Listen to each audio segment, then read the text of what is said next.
अब हम एडिगेशन और मिक्सचर का फर्स्ट मॉडल डिस्कस करेंगे, जहां हम सिंपल मिक्सचर से रिलेटेड क्वेश्चंस को कर देखेंगे। सिंपल मिक्सचर जहां पर दो सेम नेचर की चीजों को मिक्स किया जाता है। फॉर एग्जांपल राइस को राइस के साथ मिक्स किया जाए और जो मिक्सचर है उसे ऑब्टेन कर लिया जाए, और पानी को दूध के साथ मिक्स किया जाए और जो उनका मिक्सचर है उसे ऑब्टेन कर लिया जाए। इसको एक एग्जांपल से समझते हैं। एग्जांपल है यहाँ पे, how much of wheat at ₹142 per kg must be mixed with 126 kg of wheat at ₹124 kg so that a profit of 30% is obtained on selling the mixture at ₹130 per kg। ठीक है, question में पूछा गया है कि कितना wheat जो 142 rupees का है उसे अगर मिक्स किया जाए 126 kg वीट के साथ जिसका प्राइस है 124 पर kg। ठीक है, तो उसमें हमें प्रॉफिट हो रहा है 30% का प्रॉफिट ऑब्टेन किया गया है, और हमें क्वेश्चन में सेलिंग प्राइस दिया हुआ है 130 रुपीज पर kg।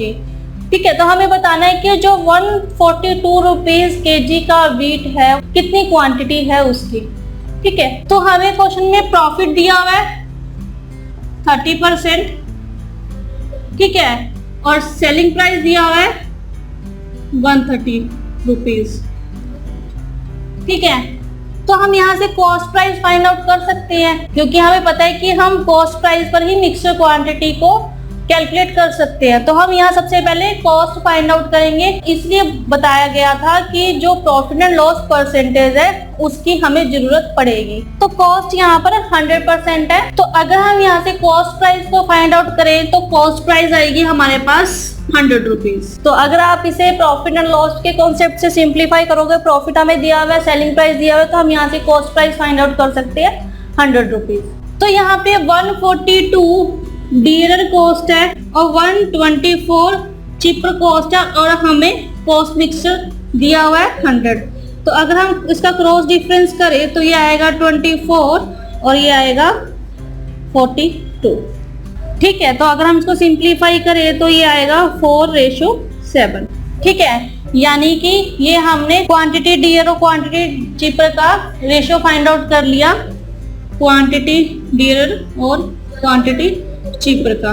ठीक है, जो कि है 4/7।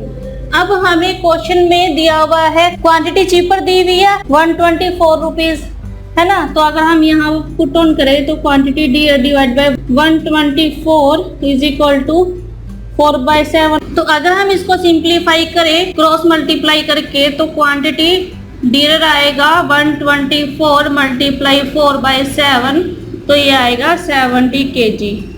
ठीक है, यानी कि 70 kg जो कि 140 रुपीज पर kg, जिसका प्राइस 124 रुपीज है, अगर उसको 130 रुपए पर kg पर बेचा जाए तो हमें 30 रुपीज का प्रॉफिट होगा। तो आप इस तरह से इन क्वेश्चन को सॉल्व कर सकते हैं। चाहो तो आप पिक्चर की हेल्प से कर लो और चाहो तो आप फॉर्मूला की हेल्प से भी कर सकते हो।